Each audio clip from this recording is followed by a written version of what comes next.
Today's video is the single most important thing of the year. Quick reminder first, I've said this a lot recently, there's a big difference between definite integral and indefinite integral, even though they have the same name and we use the same symbol. Talking about two completely different things. The definite integral is talking about the product of a changing y value times some x distance, which we see shows up as the area under the curve, although we know that what it really means is that product. And the indefinite integral, with no limits of integration, is just an antiderivative. They mean two completely different things. But the fundamental theorem of calculus, which is exactly as important as it sounds, links the two of them together. I'm not going to put the proof in this video, we did that in class, but what it comes down to is that we have a theorem that links derivatives and antiderivatives together with definite integrals. We'll see why they have the same name and why they use the same symbol. So if we have a function f, it is integrable, which we'll talk about what that means some other time, but g of x is the antiderivative of f of x dx. Then the definite integral from a to b of f of x dx is equal to g of b minus g of a. Notice what this b and a are. Those are the lower and upper limits of integration. This is a earth-shattering idea. It is crazy. A definite integral, something which until now we have not been able to figure out how to calculate exactly. We've just been drawing lots of rectangles and using y values and x distances and adding things and coming up with approximations. It turns out it's actually connected to an antiderivative.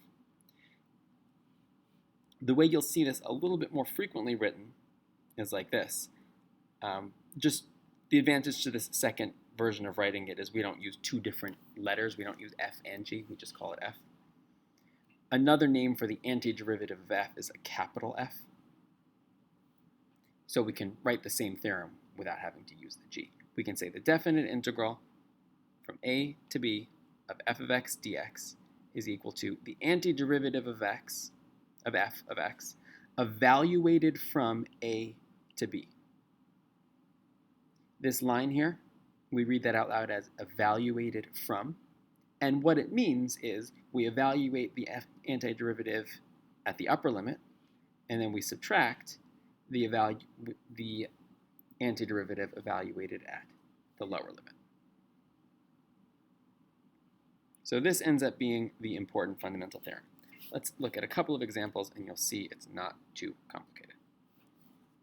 So this first one, we'll do the definite integral from 1 to 4 of x squared dx, which by the fundamental theorem of calculus, it would have to be the antiderivative of x squared evaluated from the lower limit to the upper limit,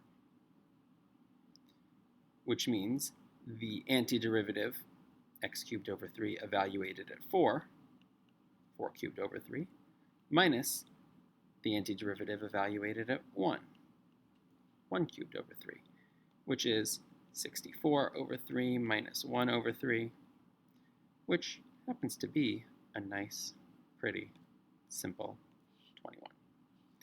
Not something you would expect, that the definite integral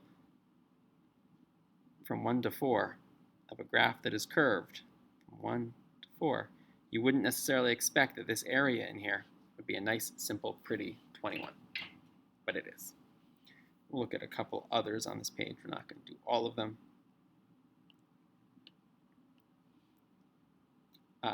Sometimes it's prettier than others. Like if we look at the one right below it, the definite integral from -2 to 5 of e to the 3x dx is going to be equal to the antiderivative of e to the 3x, which is e to the 3x over 3, because of what we call the simple chain rule, evaluated from -2 to 5, which would be e to the 3 times 5 over 3, minus e to the 3 times -2 over 3, which I certainly could leave like that if I wanted to.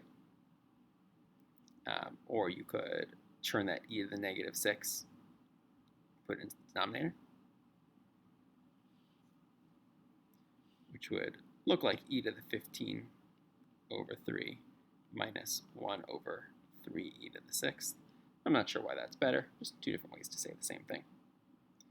I'll highlight another one that's kind of interesting.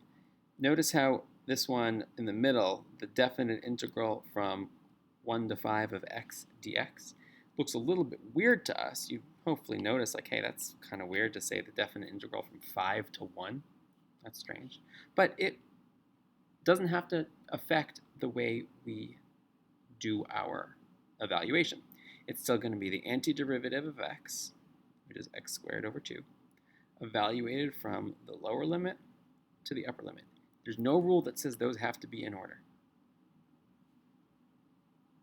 And so that will be x squared over 2 evaluated at 1 minus x squared over 2 evaluated at 5, which is 1 minus 25 over 2, or negative 12. Which, if we imagine what the graph looks like from negative 5 to 1, we're talking from here to here. It's a little bit weird to say that that product is 12, but it is negative 12, but it does make sense when you remember that we're not really talking about area when we talk about a definite integral. We're talking about the product of a y value times an x distance. Well, for a good stretch of time here, that y value is negative. So a negative y value times some x distance makes sense that the area there is negative. I'm sorry, it makes sense that the definite integral, the final answer, is negative. So even though area can't be negative, a definite integral can be. We'll take a look at one more just for fun. We'll do the one with trig.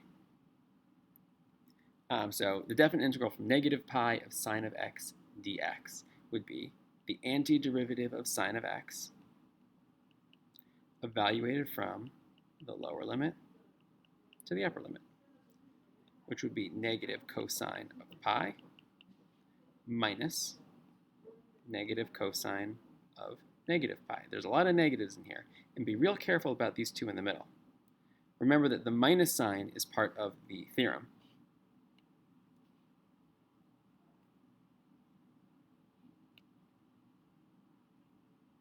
So that's where this one came from. But there's also a negative already in the antiderivative, and that's where this one came from. And then there's also a negative in the lower limit of integration, which is where that one came from. So there are three negatives in there. You have to be careful about it. Just keep track of everything that you're doing. Negative cosine of pi is negative 1, minus negative cosine of negative pi is also negative 1, which is a whole lot of negatives, but it's 1 minus 1, which is 0. So the definite integral from negative pi to pi of sine of x dx is 0, which, if we take a quick look at what that graph looks like from negative pi to pi, it does make sense that this combined product is 0, because for the first half, we're going to have a negative y value times an x distance. And then for the second half, we're going to have a positive y value times an x distance. But because of the symmetry of sign, those two should cancel out. So it does make sense that our final answer is 0.